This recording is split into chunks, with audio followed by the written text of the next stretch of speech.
Hi, I'm Connie Kuber with Dairy Voice podcast and video series, and I'm here at the National Cattlemen's Beef Meeting in Houston, Texas, with Stephanie Nash, recording artist and dairy farmer from Tennessee. All right, and we're cheating because I've known Stephanie since she was a little girl, so I'm really glad to have you here today. Yeah, thanks for having me. So, Stephanie, tell me about yourself and tell me about your family.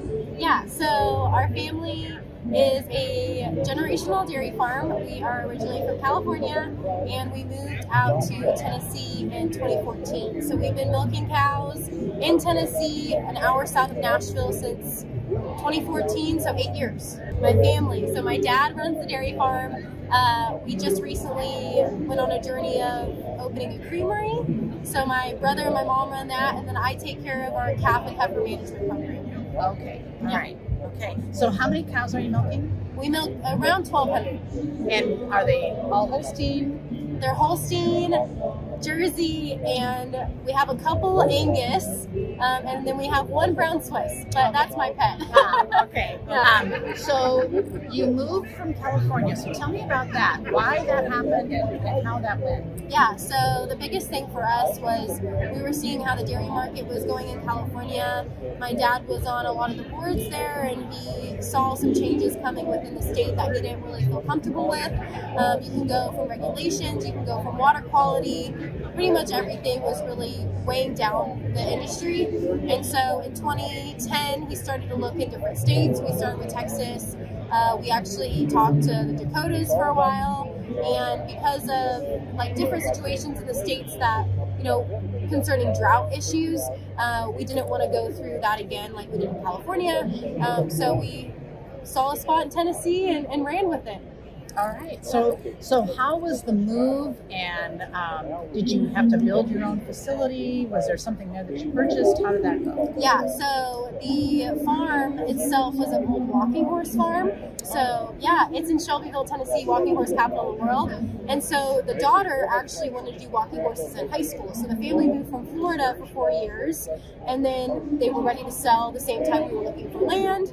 And so there was facilities on there, but the whole dairy part, like the big barns and the milking parlor, we built that from the ground up. And then I kind of went from horse barns to calf barns. Yeah. Okay. Okay. I see.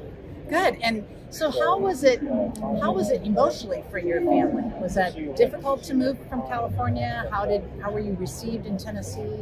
Yeah, so I think it was an easy move for all of us because we wanted to continue the legacy. Like, it was a family decision.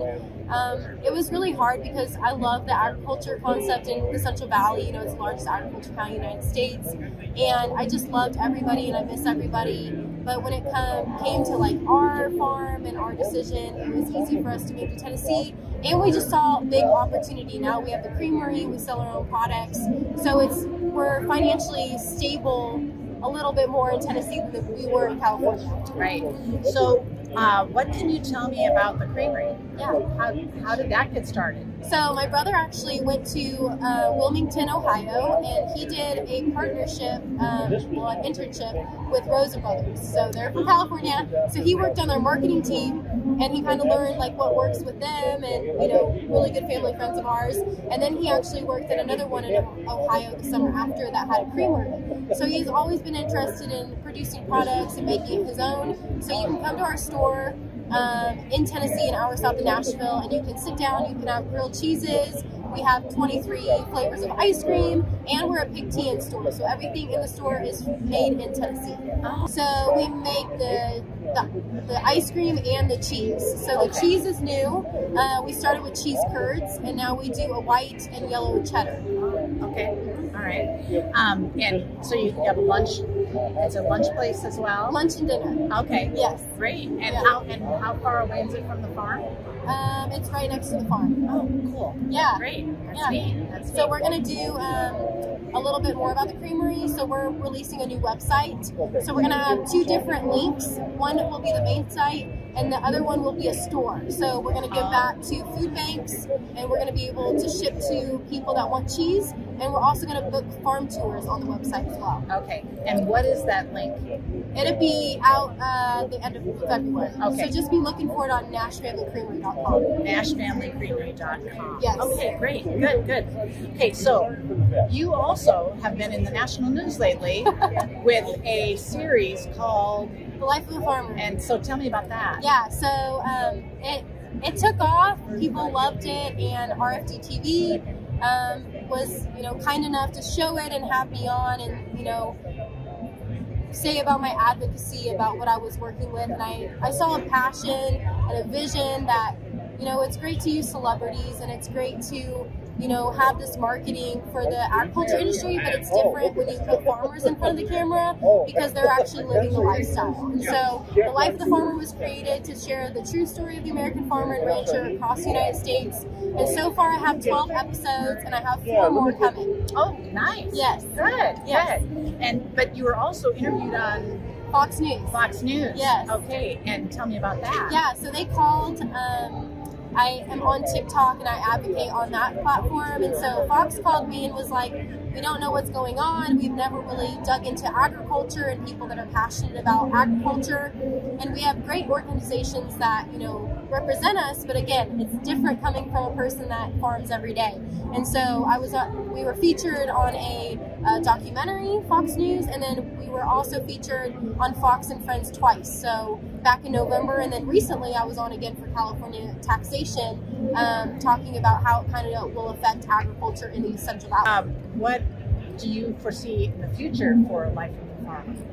I would love for it to just get bigger and people to want a show that is so raw. I feel like there's a lot of reality shows out there, and a lot of, again, going back to like bigger celebrities and kind of taking it, peeling back the onion and the layers and finding like, a 30-minute segment of the life of the farmer and going out and riding that horse and pushing the cattle thousands of acres in a Montana sky, or going to New York and they have to plow the fields to be able to get through and feed the calves. Like, that's reality, and that's what we face every day. So hopefully it will continue to grow and people will respect the series and just educate themselves about where their food comes from. What kind of feedback have you got? Really great feedback. Good. Yeah, it's been great. And I love when people just reach out to me and they're like, hey, you should fly to this state and like come do an episode on us. And I love Montana. I've made so many relationships. I'm actually flying to do some more video and pictures with the family that I've made a relationship with after this. So yeah, it's just been great because I've just been able to like call them and say, how are you doing? And then obviously they're like, hey, we know a farmer in this state, they would be great for the series. So good. That's neat. That's wonderful. And have you gotten feedback from urban people as well? Yeah, so the thing with our farm tours is I always advocate the series as well, so people watch it and they follow me on Instagram and Facebook, and people really do understand the passion that I'm trying to, bring to the audience, and they just understand like what I'm going through and how agriculture is needed. I tell people in Tennessee all the time, I love that people are moving to Tennessee, but just don't get too close to where we come from and don't take up land and what we need to be sustainable. So they understand that, and they love to take the trip out to the countryside and support us as a dairy farm. So, because you're a dairy girl, and you do have a couple Angus, but you're here at the NCBA, so tell everybody why you're here. So I won the National Anthem contest. It was really a great experience. It was 19 days of voting. So I had to, text and email and post family and friends, and everybody was so willing to vote. I had a lot of the American cattlewomen even voting for me and messaging in their state as well. So it's an honor to be here. It's an honor to sing the National Anthem and be able to sing, my original songs and covers and just have a good time. Right. So I saw you this morning singing, so tell me about that. Yeah, so that was the Beef's Got Talent. So that was like a little segment they have. They have the outside stage, and then they have 2 stages inside the expo. So local talent gets to share their music and covers and just entertain the people while they're walking around the expo. Right, good. So tell me about how your recording career started and where it's going. And 'cause I'm too country, there to the city, really know it.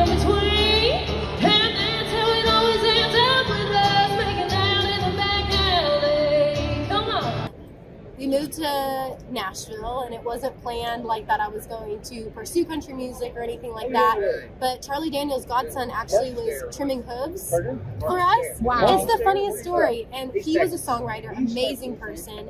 And so he started getting me back into songwriting. And so I would go to Nashville and go downtown. It's also a challenge, though, because we do run a dairy farm, and it's an industry that you really have to pay attention to and sacrifice a lot of time. But it's been an amazing experience to be able to get back into songwriting, use my voice not only, to have fun country music songs, but also to advocate for agriculture. Yeah, very good, very good. Well, great. Yeah. Well, thank you for being here today. Yeah, I really appreciate it. I'm so proud of you. Thank you for joining us. I'm really proud of you. How can people listen to your music? Yeah, so they can go on Instagram, Facebook, TikTok, and you can also visit stephanienashmusic.com. Very good. stephanienashmusic.com. Thanks for joining us. Thank you.